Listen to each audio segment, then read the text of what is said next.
teman-teman, selamat datang di video pembelajaran kita hari ini mengenai sistem pengolahan elektronik. Dalam video ini, kita akan membahas berbagai aspek penting yang berkaitan dengan sistem pengolahan elektronik. Apa saja sih yang akan kita pelajari? Yang pertama, kita akan membahas mengenai jenis pengendalian dalam sistem pengolahan elektronik. Yang kedua, mengenai risiko dan ancaman yang mengintai. Yang ketiga, bagaimana cara menjaga keamanan sistem. Dan yang keempat, proses audit untuk memastikan sistem tetap berjalan dengan baik. Jadi, tetap ikuti video ini sampai selesai ya. Baik, mari kita mulai dengan memahami jenis pengendalian dalam sistem pengolahan elektronik. Bang Abdi, bisa dijelaskan lebih lanjut?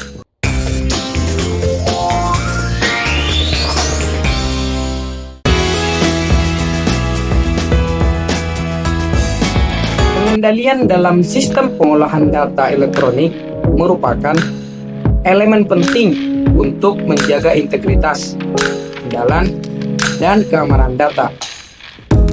Ada 3 jenis pengendalian utama. Yang pertama, preventif, yang kedua, detektif, dan yang ketiga, korektif, yang memiliki peran yang saling melengkapi dalam memastikan bahwa sistem berjalan sesuai dengan tujuan. Nah, berikut adalah penjelasan lebih kompleks mengenai masing-masing jenis pengendalian tersebut. Yang pertama, ada pengendalian preventif. Pengendalian preventif bertujuan untuk mencegah masalah sebelum terjadi, sehingga mengurangi risiko kesalahan atau ancaman. Pengendalian ini diterapkan sepanjang proses pengolahan data, terutama sebelum data masuk ke dalam sistem komputer. Unsur-unsur penting pengendalian preventif meliputi yang pertama, otorisasi data sumber, yaitu memastikan bahwa hanya data yang telah disetujui oleh pihak berwenang yang dapat diproses. Yang kedua, konversi data. Konversi data mengubah data dari format manual menjadi format yang dapat dibaca oleh mesin untuk meminimalkan kesalahan input. Yang ketiga, penyiapan data sumber.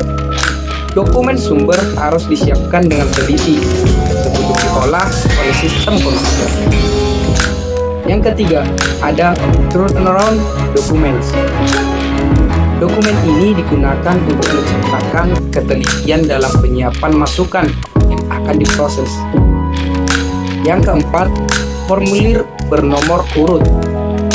Penggunaan formulir bernomor urut membantu mencegah kehilangan atau penggandaan dokumen.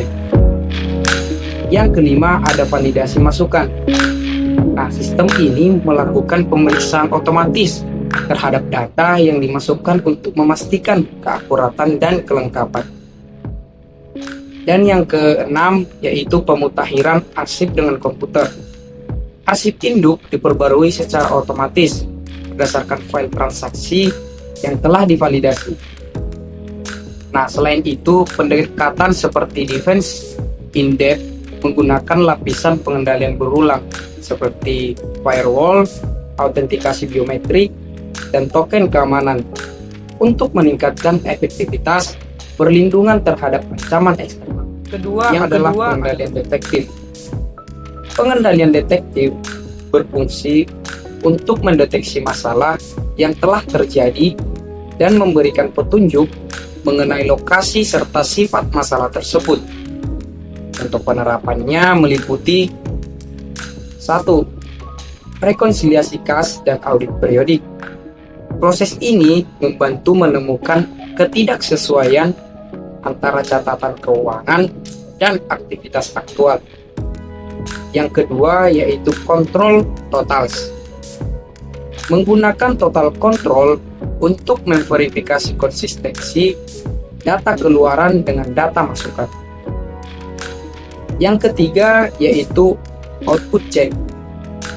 Memeriksa kewajaran format dan isi data keluaran untuk memastikan tidak ada kesalahan selama pemrosesan. Yang ketiga yaitu label dan dokumentasi. Nah, ini bertujuan untuk memberikan identifikasi unik pada dokumen atau file untuk melacak sumber masalah.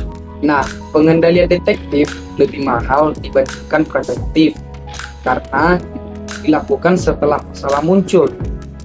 Tetapi sangat penting untuk mendeteksi ancaman yang tidak terelakkan. Yang ketiga adalah pengendalian korektif. Pengendalian korektif bertujuan untuk memperbaiki dampak dari masalah atau ancaman yang telah terjadi. Tindakan korektif dilakukan setelah identifikasi masalah melalui pengendalian detektif. Contohnya meliputi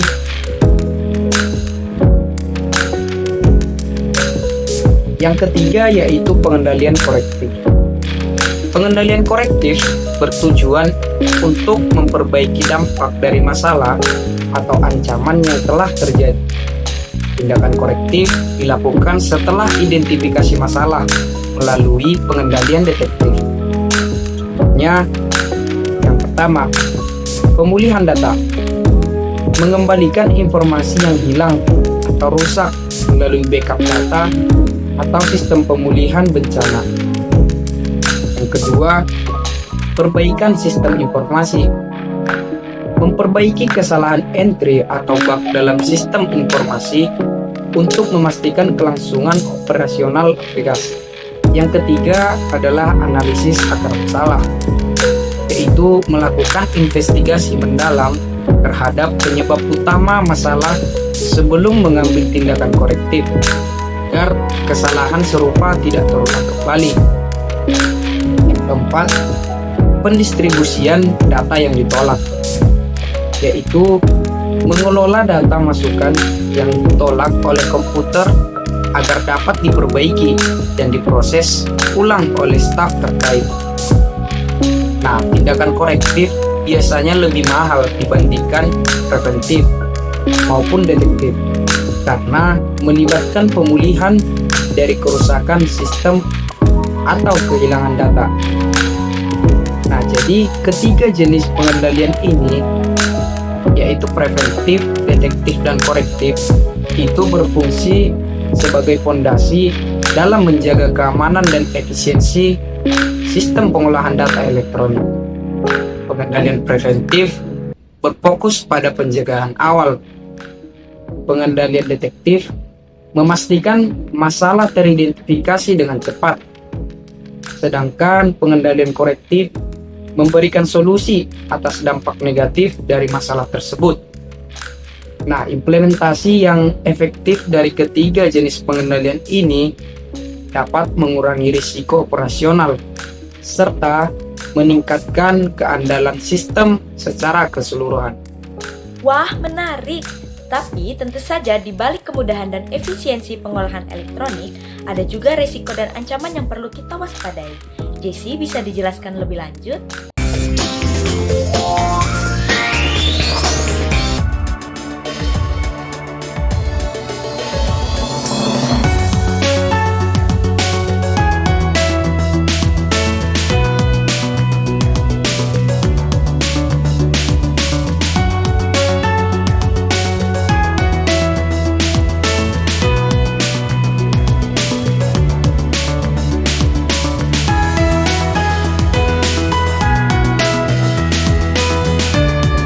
Risiko dan ancaman dalam sistem pengelolaan elektronik bisa berasal dari faktor internal maupun faktor internal. Beberapa ancaman yang sering terjadi itu ada 3. Yang pertama, serangan cyber. Yang kedua, kesalahan manusia. Dan yang ketiga itu bencana alam. Nah, serangan cyber itu seperti hacking, malware, ataupun phishing yang dapat menyebabkan pencurian data. Yang kedua, itu adalah kesalahan manusia. Kesalahan manusia itu seperti salah input data ataupun kehilangan perangkat penting. Yang ketiga, bencana alam, dan itu tidak bisa dihindari seperti gempa bumi atau banjir yang dapat merusak infrastruktur teknologi informasi. Untuk itu, mitigasi resiko sangat penting seperti melakukan backup data dan meningkatkan kesadaran keamanan cyber. Setelah mengetahui berbagai macam ancaman yang mungkin terjadi, tentu saja kita juga harus mengetahui bagaimana cara melindungi sistem agar tetap aman. Nah, Nur Syahira akan menjelaskan strategi keamanan dalam sistem pengolahan elektronik.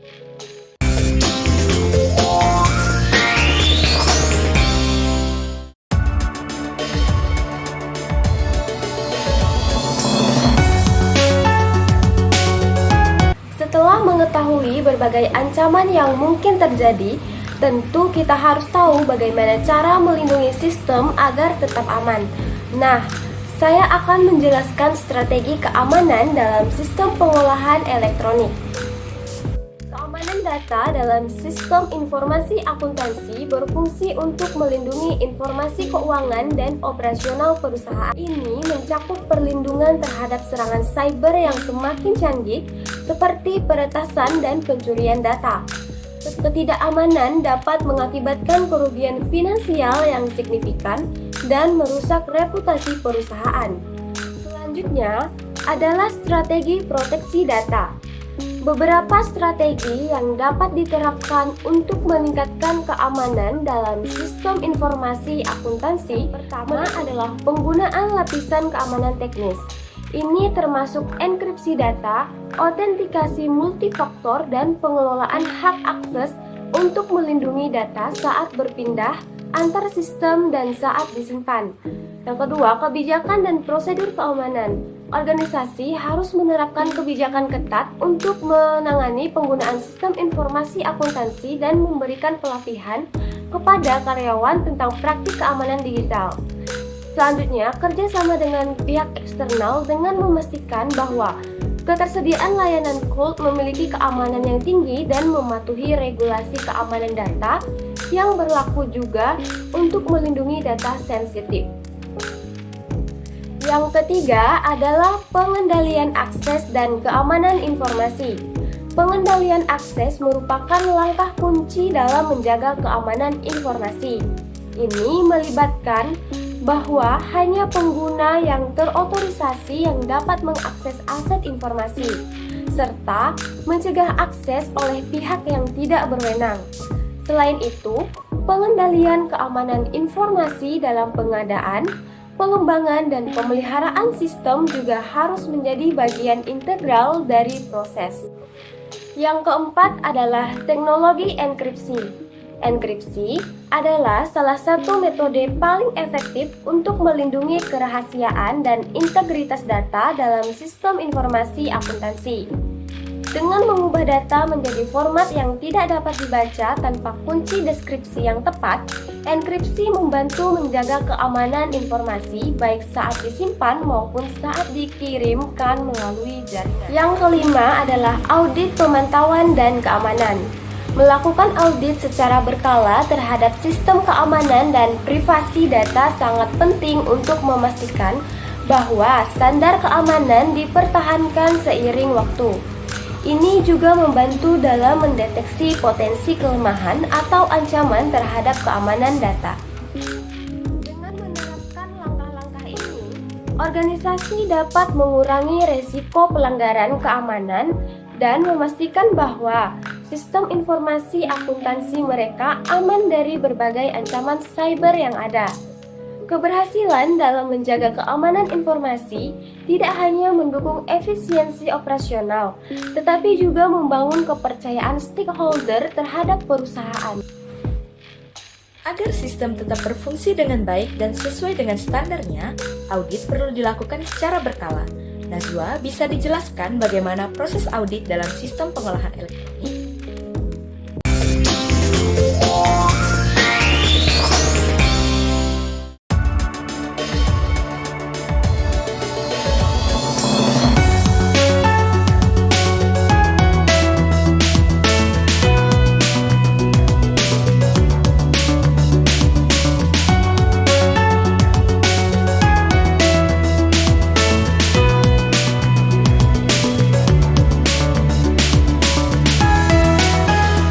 Audit dalam sistem pengelolaan elektronik bertujuan untuk mengevaluasi keamanan, efektivitas, dan kepatuhan sistem.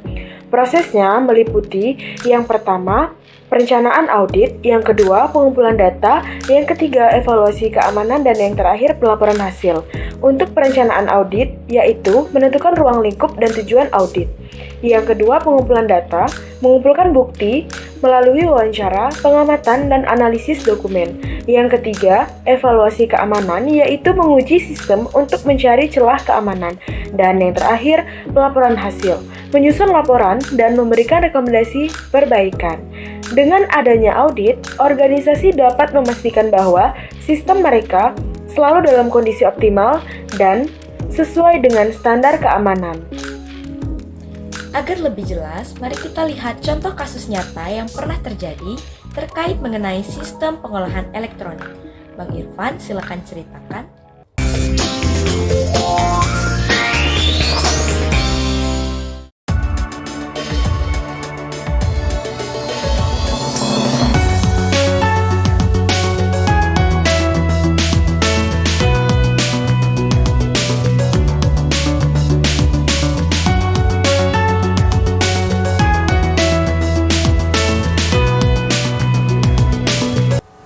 Baik, misalnya sebuah perusahaan e-commerce mengalami serangan ransomware yang mengenkripsi seluruh database pelanggan. Karena tidak memiliki backup yang aman, mereka terpaksa membayar tebusan untuk mendapatkan kembali data mereka. Dari kasus ini, kita dapat belajar bahwa perusahaan harus memiliki sistem kemampuan keamanan yang kuat, backup data secara berskala, dan menggunakan sistem deteksi ancaman lebih dini.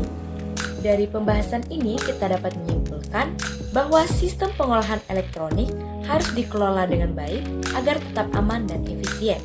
Mulai dari menerapkan pengendalian yang tepat, memahami resiko yang ada, menjaga keamanan sistem, hingga melakukan audit secara berkala. Semua ini harus dilakukan untuk memastikan bahwa sistem tetap berjalan dengan lancar. Semoga video pembelajaran ini dapat bermanfaat bagi kalian semua. Jangan lupa untuk selalu menjaga keamanan data dan sistem elektronik kalian. See you! A little nonsense is what I need. Now if you wanna get the best of me, got you smiling, that's for sure. Funny how you had the best of me. I don't know if I'll make it home. I don't know, not like I care. All I know, sound of disco. Only know I want the best of us. So